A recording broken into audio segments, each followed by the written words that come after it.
आजादी पहुंच चुकी है। पीछे जाएंगे तो गुलामी फिर से वापिस आ सकती है। अगर गुलामी फिर से वापिस आ गई तो इस देश में फिर से कोई अम्बेडकर के पैदा होने की उम्मीद नहीं है, फिर से अंग्रेज आने की उम्मीद नहीं है।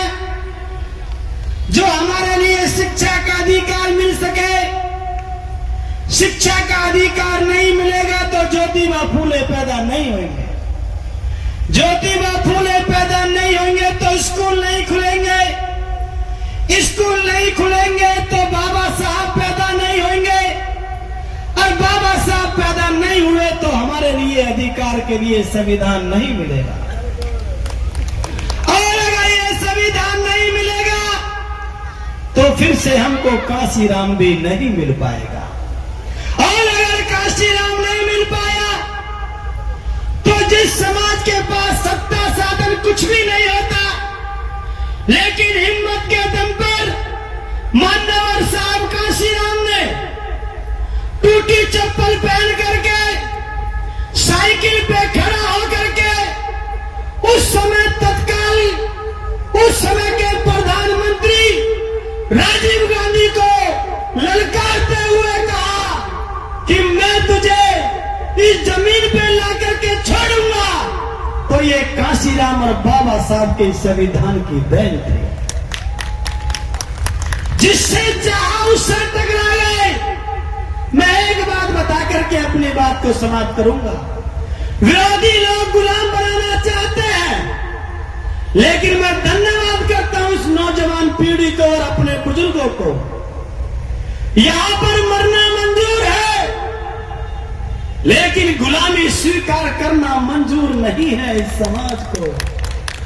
अगर आप लोग, मैं धन्यवाद देता हूं अपने युवाओं को, वो लोग हमको घुड़चढ़ी से उतारने का काम करते हैं, लेकिन उसका बदला लेने के लिए आपके समाज के वीर सपूत एक घोड़ी नहीं 10-10 हाथी लेकर के जाते हैं और वहां पे जाके घुड़चढ़ी करने का काम करते हैं। ठीक है।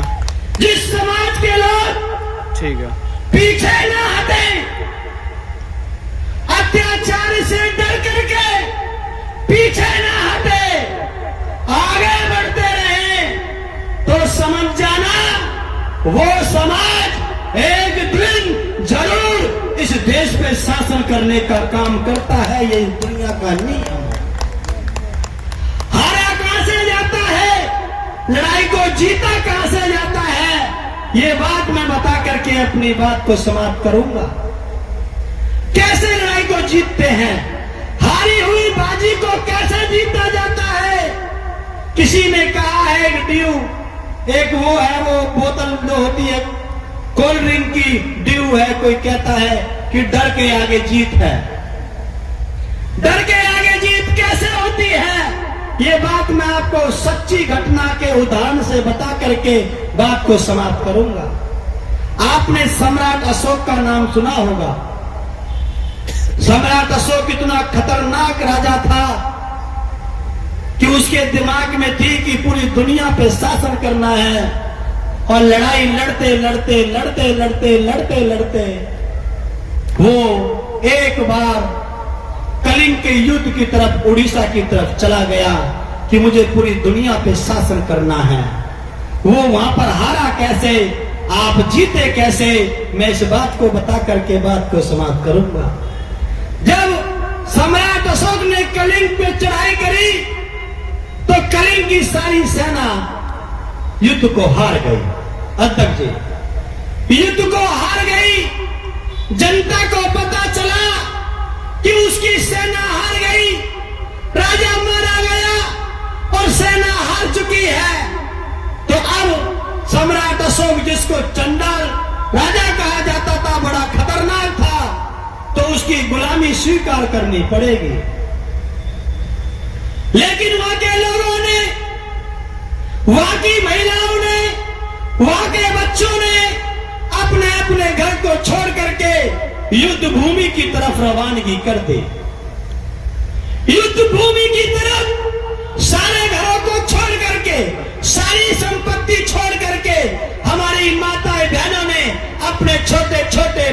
को अपने हाथ में उठा करके युद्ध भूमि की तरफ चल दिए। सब खाली हो गया, युद्ध भूमि नौजवान बच्चों से, आदमी से, पुरुष से, छोटे छोटे बच्चों से भर गई। सम्राट अशोक ने सोचा लड़ाई तो मैं जीत गया, राजा मैंने मार दिया, सेना सारी पस्त हो गई। ये कौन लोग हैं जो सामने से निर्भीक होकर के मेरी तरफ बिना किसी खौफ के चले आ रहे हैं? ये कौन लोग हैं? तो पता चला ये कलिंग की जनता है। ये कलिंग की जनता है, इसके अंदर कोई खौफ नहीं है, ये मरने के लिए तैयार है, लेकिन तुम्हारी गुलामी को स्वीकार करने के लिए तैयार नहीं। तब उसने सोचा, रे ये ताकत कहां से आई इन लोगों में? सारी जनता मरने के लिए तैयार है, ये ताकत कहां से आई?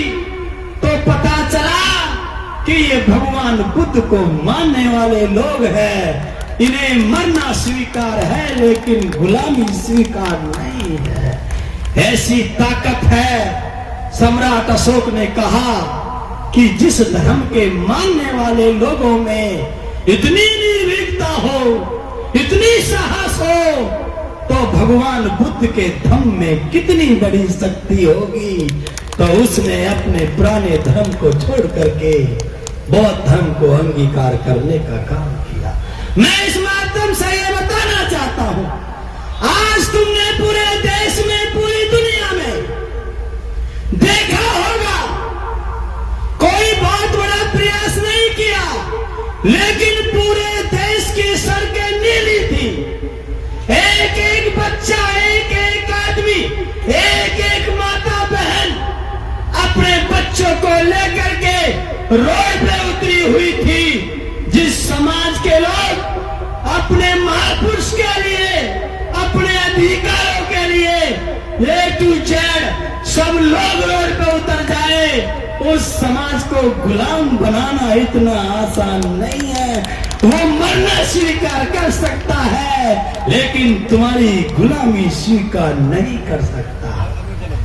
इसलिए मैं धन्यवाद देता हूं पूरे देश के आज जिन लोगों ने इस मूवमेंट को और इस त्योहार को सेलिब्रेट किया।